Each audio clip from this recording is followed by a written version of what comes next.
Le livre du ciel, tome 8, 21 novembre 1907.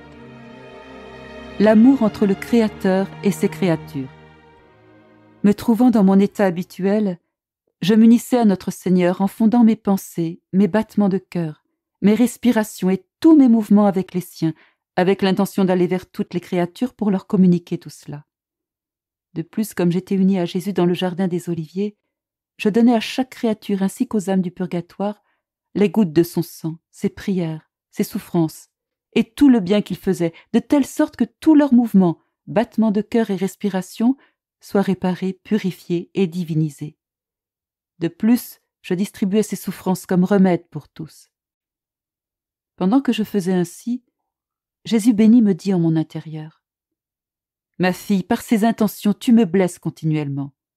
Puisque tu le fais souvent, une flèche n'attend pas l'autre, causant toujours en moi de nouvelles blessures. » Je lui dis : « Comment est-il possible que tu sois blessé par moi quand tu me fais tant souffrir en me faisant attendre après ta venue ? Que sont ces blessures ? Correspondent-elles à l'amour que tu me portes ?» Il reprit : « En fait, je n'ai rien dit de tout ce que j'ai à te dire. L'âme qui est en pèlerinage ne peut comprendre tous les bienfaits et l'amour qui circulent entre le Créateur et les créatures.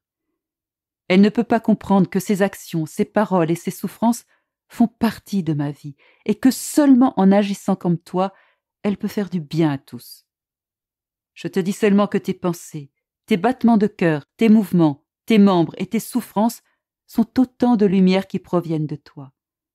Quand elles m'atteignent, je les répands pour le bien de chacun pendant que je te retourne 3 fois autant de lumière et de grâce. De plus, au paradis, je te donnerai de la gloire pour chacun.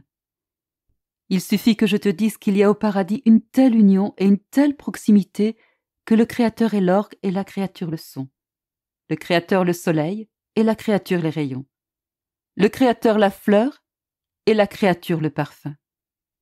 Peut-on y vivre sans l'autre ? Non, certainement pas. Penses-tu que je ne tiens pas compte de tous tes actes intérieurs et de toutes tes souffrances ?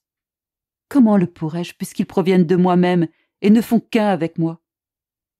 J'ajoute aussi que chaque fois que ma passion est rappelée, elle qui est un trésor à la disposition de tous, c'est comme si on la mettait sur un distributeur pour la multiplier et la distribuer pour le bien de tous.